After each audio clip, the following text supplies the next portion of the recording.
Right now, as you're sitting there, there's a hidden electrical symphony playing inside your body.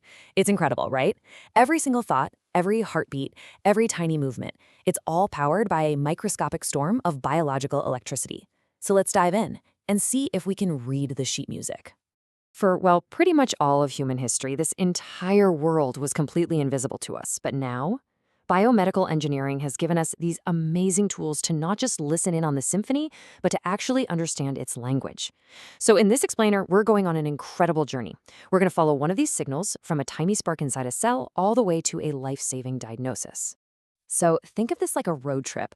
We're going to follow a very specific path, step by step, to see how this faint, almost silent whisper from our own biology gets translated into information so powerful it can literally save a life. And here it is. This is our map for the whole journey, the biomedical instrumentation pathway. It's got 4 key stops. It all starts with the biological system. That's the source of the signal. Then a transducer has to catch it. After that, a signal processor cleans it all up.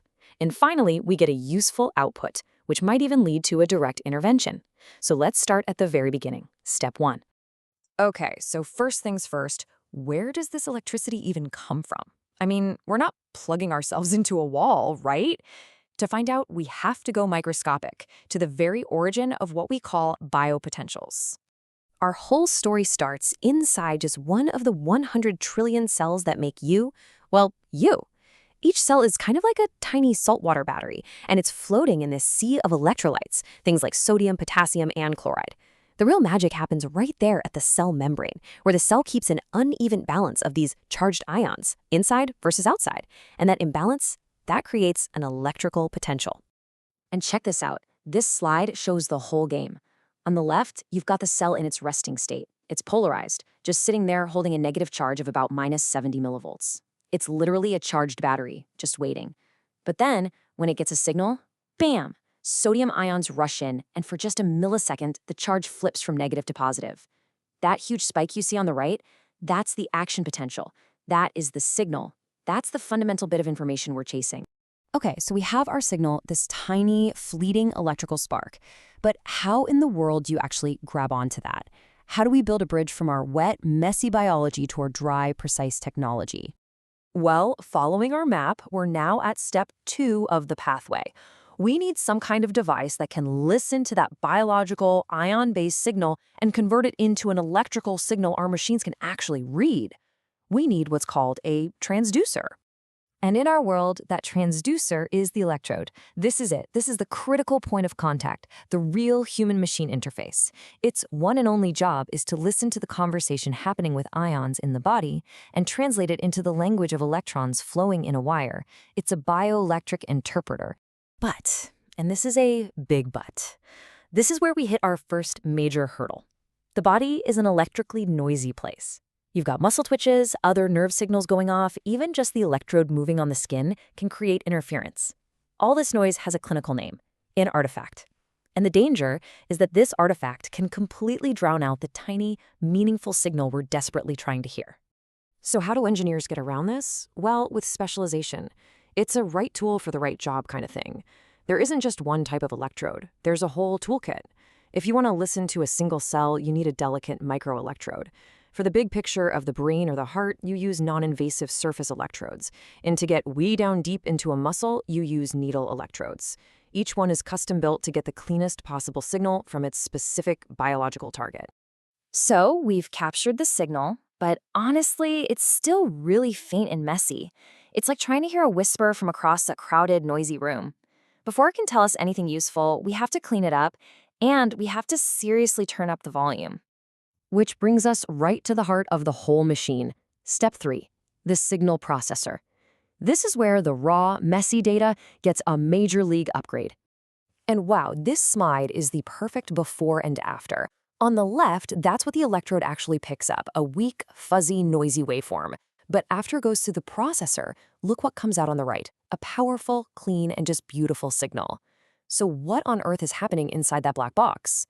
The hero of this stage is something called a bioamplifier, and it has 2 absolutely critical jobs. First, the power boost. it has to crank up the voltage of that tiny signal by a factor of over 100,000. That's like turning the sound of a pin dropping into the roar of a jet engine. And second, noise rejection. It uses some really clever circuitry to spot all that background noise and just subtract it, leaving only the pure biological signal we care about. All right, we've done it. We've found the signal, we've captured it, we've cleaned it up, and amplified it. Now for the payoff. This is the moment where that pure data gets turned into knowledge, into a diagnosis, and maybe even into action. We've reached our final destination on the map. Step 4, the output and intervention stage. So after all that work, what can this clean signal actually do for us? Well, it turns out each signal tells a completely different story. A signal from the heart gives us an electrocardiogram, or ECG, which is crucial for cardiac analysis. A signal from the brain? That gives us an EEG for checking out neurological activity. And from the muscles, we get an EMG to check how our nerves are firing. Each one is like opening a brand new window into our health. Let's just take the ECG, for example. I'm sure you've seen this waveform before. It's not just a random squiggle, it's a super precise map of electricity flowing through the heart. That little P wave shows the atria contracting. Then that big QRS spike, that's the powerful ventricles firing. And the T wave shows them resetting for the next beat. A doctor can read this thing like a book. It's amazing. And it's not just the heart. With an EEG, we can create these incredible colorful maps of electrical fields across the entire scalp to see what the brain is up to. With an EMG, we can measure the exact speed and strength of nerve signals traveling through your arm or leg to diagnose damage. It's this incredibly versatile technology that turns these invisible sparks into detailed blueprints of how our body is working. This is all fantastic for monitoring and for diagnosis. I mean, it's life-changing. But what happens if the system detects a critical failure? What if just knowing about the problem isn't enough? Well, this is where our pathway takes one final mind-blowing step. The system can actually close the loop. When the instruments detect, say, end-stage heart failure, they can do more than just sound an alarm. They can trigger an intervention.